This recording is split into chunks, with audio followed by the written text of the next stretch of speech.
Quilters, I'm really excited to present today's tutorial for all of you. I know how important rotary cutting is, and there's lots of different things we can focus on to really improve our rotary cutting skills.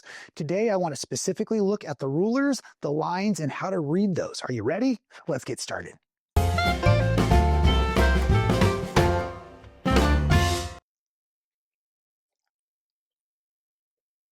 Quilt makers, have I got an awesome opportunity for you. That's right, we are doing the Scrap Masters Random Scrap Block Generator as part of the Friday Fun Day live show. That happens every Friday afternoon, 2 p.m. Pacific and 5 p.m. Eastern, right here on YouTube. It's a recap of the whole week, but we're having a blast generating our super awesome scrap blocks and burning up our stash. So consider joining me Friday Fun Day Live for the Scrap Masters.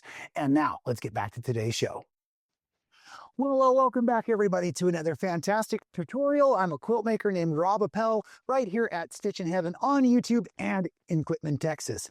And yes, welcome to all of our new quilt makers out there. It's always so exciting to know that we're offering fantastic tutorials that are really helping you all learn how to quilt along. So today's not a project-based video. Today's going to be more of a technique or knowledge-based video. And when it comes right down to rotary cutting, folks, all three parts are equally important, right? We have our cutters, we have our mats, and as you can see today, we're going to focus specifically on rulers and how to use the rulers, how to read the rulers, and how to safely cut with those rulers to make our most proficient and effective cuts possible, right? So as we dive in right now, I want to look first just at the rotary cutters and mention a few key tips. So, rotary cutters come in a variety of sizes, and I really want you to make sure that you're using the right size cutter, the size of the blade, for the job. The bigger the blade, the deeper the cuts, the more layers of fabrics you can use. Most of us prefer the 45 millimeter. I have an entire video on all about rotary cutters and how to change blades and all of that. So we're not going to spend much more time, although I will point out Stitchin Heaven does have a great package of super sharp rotary cutter blades, 10-pack for $24.95, and that is a sweet deal. Okay. Now, when it comes to the mats, we want to use a self-healing mat, and they also come in a variety of densities, not just colors. So I like a very dense, a very firm feeling, a very crisp feeling mat, because I believe that allows my rotary blade to stay up higher on the mat and make a really nice and accurate cut. A couple of things I want to point out about the mats before we move into the rulers for today is your mats are self-healing, but they don't heal over and over again in the same spot. So earlier we were cutting on this mat when we were doing a lot of half square triangles. You can see not only does a little bit of the fuzz and debris build up, but if you cut the exact same cut in the exact same spot over and over again, you'll actually start to cut through your self-healing mat. So you're going to hear me say it in a few moments that I only use the lines on the rulers when I'm reading the rulers. So I'm going to say it differently, but the same right now. I don't use the lines on the mats. So a lot of us will actually effectively flip our mats over upside down and use a blank side if that's available to us. So I use the lines on the ruler for all of my cutting and all of my math. The lines on the mat really don't count for me. So therefore, I'm not cutting in the same spot over and over again. The last final point about your mats I will point out is they are very heat sensitive. So you don't want to leave them in your car on a warm day. You don't want to leave them leaned up against a wall in a curved format. And if you're as lucky as I am to be using one of these wonderful wool pressing mats, you also don't want to put your pressing mat on top of your cutting mat because it can cause your cutting mat to waffle and warp. And once your mat starts to waffle and warp or get a bunch of those grooves cut into it, it's going to make your cutting even less efficient, no matter how great of a ruler you're using or how sharp of a blade you're using. So with that said, let's dive into rulers and spend the rest of today's video discussing all I know, and I guess unfortunately it's not that much, about rulers. But what I do know, and especially originally, is I used to always purchase the biggest ruler I could afford, both financially and space management wise. So ruler size really counts, and as a basic quilt maker, having something like a nice large Maybe these are 8 or 8.5 by roughly 24 inches. I love a ruler that's going to be at least 24 inches because this is what I'm going to use for cutting all of my strips when I'm making strip slices fresh off the bolt, fresh off the yardage. I don't own many specialty rulers. They make a lot of them out there. So different kinds of cuts for different kinds or different shapes for different kinds. Look at this crazy one here. It's got all of these different angles and everything built into it.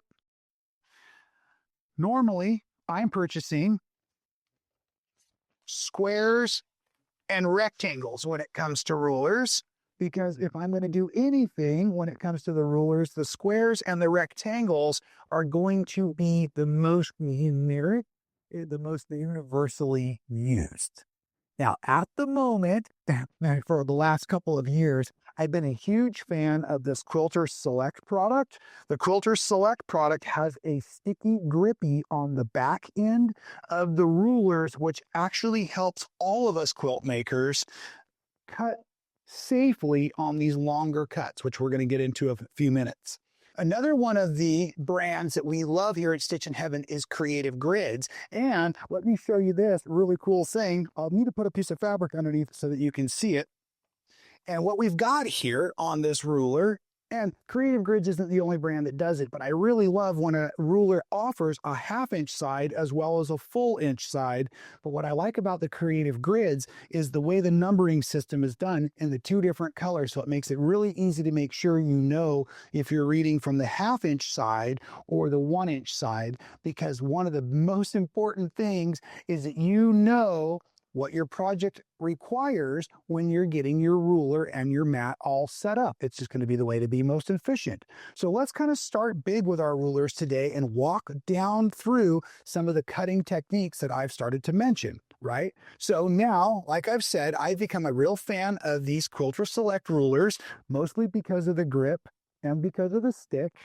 But I also really like on these ones the really fine numbers, because believe it or not, folks, the thickness of the line on the ruler itself can actually cause discrepancies in your patchwork.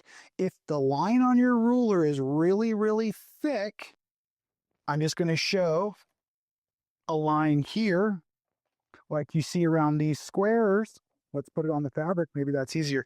See how large, now this is for centering, but the thickness of that line is twice as thick as the thickness of this line, which in effect could change the way your math is being cut. So some of you who can't figure out where that extra little bit of fabric keeps going, it could be in the thickness of your lines. So watch this.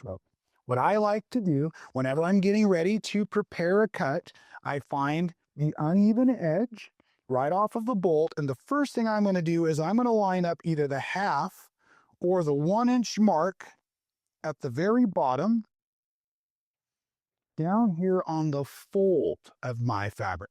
Okay, and what that's going to do for me is that's going to set a perpendicular straight cut all the way up and through the project. But not only that, is I never start at the 0 mark on my ruler, because this is a very easy way to damage our blade. If I start cutting right down here, I can run the blade into the ruler, which effectively can damage the ruler and most certainly will dull your blade. So I always like to start at least a 1/2 inch up so I can put my blade safely and securely here.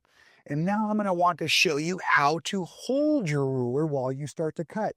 And the longer the cut, the more challenging it is for most of us to hold our rulers safely, okay? One of the things that'll happen, let me just set this down for a second. One of the things that'll happen is if we push too hard, the fabric and the ruler can start to veer and lean. So this is why I love my Quilter Select rulers, is they really stick to the fabric. So that's not going to become a problem. But now as I come down here to that 1/2 inch mark and I start to push, my hands are up like a chef. I actually really like to keep my fingers up in the air in case there were become an accident. I would eliminate most of the cut on my hand technically this way. As I start to push through, nice downward pressure, my body's going to start to lean forward, and at a certain point I am now over the top of the ruler, and here I need to stop cutting and move my hand forward to reapply pressure up at the end of the ruler so that I don't cause the ruler to shift while I cut. One of the other things I'll do, no matter how sharp the blade, right, you always want to come back and kind of pull away at your fabric before you just lift up on your ruler to make sure you had a beautiful, fresh, clean cut, because you don't want to have to keep trying to place the ruler right back on that line to cut. It would be much wiser to move your ruler over roughly 1/4 of an inch and start again. That's one of the best ways to keep a super accurate and super precise cut with your ruler. Now, another thing we look at often is how we place our rulers and reading our rulers. So if I ever get a chance, I want to just show you this with the camera, this beautiful little dashed line. Anytime I can use that for reading, I'm going to, because that's even a finer, skinnier line, right? So that gives me that really beautiful line, or very, very nice visual. And I also want to point out the diagonal lines on rulers are used for trimming and squaring, like half square triangles or 60-degree triangles. And often those are a dotted or dashed little line as well. So if I'm choosing a ruler, I really want a ruler with the finest markings. I want a ruler that I can actually read the markings from either side. I love a ruler that's got some nice grip so that I don't push and slide, especially on the longer rulers, right? Another reason that I love the bigger rulers over the smaller rulers is, in theory, you can always make a small cut with a big ruler, but you can't always make a big cut with a smaller ruler. However, I do like to treat myself every few months to a new toy, and I've started getting more of the square and or rectangular rulers. So right now, these are technically my 3 favorite rulers, and they're all by Quilter Select. And again, that's because of the grip. A lot of folks have this 8.5 by 24, but this is my go-to for normal patchwork. I've been doing a lot of scrap piecing, a lot of some wonky log cabin blocks, a lot of free piecing. I really like a little bit of a longer, skinnier ruler because this thing's so efficient. I can move this around with my cuts much easier than I can move this big ruler around, right? So maybe I want to make squares. I can quickly spin my ruler to look at cutting squares down, and then I could rotate, and again with that grip, very easy to use the ruler to manipulate the fabric, right? So now I've just got effectively some nice easy squares cut.